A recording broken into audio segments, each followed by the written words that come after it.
মা বিহুলার মা কইব ও সময়ে কেউ কারণ তুমি এখানে? আমি না তোমায় কত জায়গায় খুঁজলাম, আমি কিন্তু তোমায় কোথাও পেলাম না। বিহুলার মা ভালো মেয়েটি যাওয়ার পর কিছু ভালো লাগে না। যে মেয়েটি নৃত্য গীত আমাকে আনন্দ প্রদান করত, তার নৃত্য গীতে কত আনন্দ পেতাম। আজ আমার কর্ণে ভেসে আসে ওই ওই আমার বেহুলা নাচছে, ওই আমার বেহুলা গাইছে, বেহুলার মা ওই আমার বেহুলা গাইছে। সে কি আর ফিরে আসবে না কোনোদিন? আমি যে মা, আমি যে বেহুলাকে 10 মাস 10 দিন গর্ভে ধারণ করেছি গো। আমার এই যাদব মাধবকে বেহুলাকে আনতে পাঠিয়েছিলাম। বেহুলা নাকি বলেছে তার 2 দাদাকে, দাদা মাকে গিয়ে বলো আমরা ফিরে আসবো।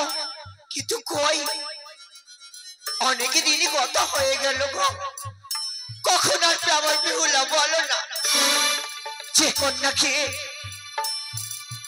এক নজরে না দেখে থাকতে পারতাম না, 6টি সন্তানের পর একটি বেহুলা পেলাম, সেও আবার আমাদেরই ছেড়ে চলে গেল। বেহুলার মা আজ ভুলতে পারি না। বেহুলা প্রভাত হলে সুবল ঘোষ আসত আমাদের প্রাসাদে গাভী দহন করতে। প্রথমে গাভীটি দহনে শেষ হলে পিছনে দাঁড়িয়ে থাকতো, বলতো সুবল দা আমাকে দুধ দেবে না। ওই সুবল ঘোষের কাছ থেকে দুধ নিয়ে যেত ঠাকুর মন্দিরে, পূজা অর্চনা করে মন্দির থেকে যখন বের হতো, সুবল ঘোষ আমাদের প্রাসাদে সমস্ত গাভী দহনে করে যখন ঘরে ফিরত, পিছু দেখে তাকে বলতো দাদা প্রসাদী নেবে না। আমাদের বলতো বাবা প্রসাদী নেবে না। কি আর আমাদের হাতে প্রসাদী তুলে দেবে না? কি প্রসাদী তুলে দেবে? জানো গো, আমাদের মনে খানা কি বলে, আমাদের বেহুলা আরে বুঝি আসবে না। যে চলে যায় সে কি কখনো আসে গো? আসে না। কথা বলতে নেই, তাই বলি চলে গেল গো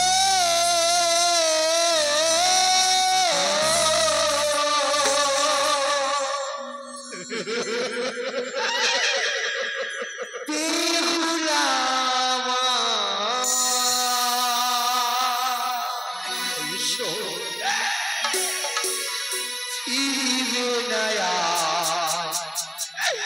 জানি গো।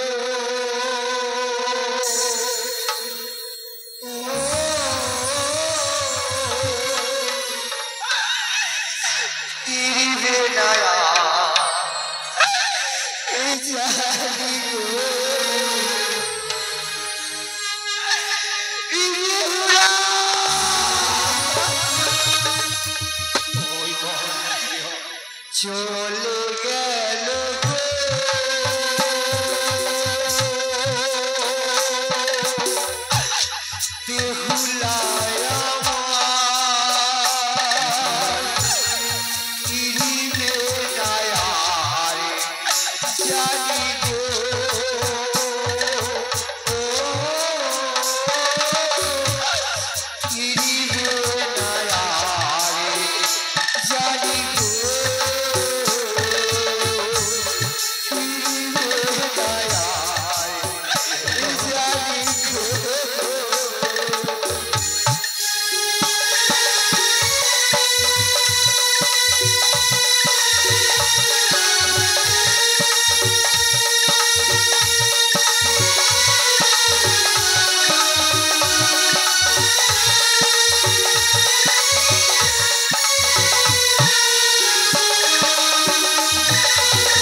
Asti, Ori Bhute Bhai.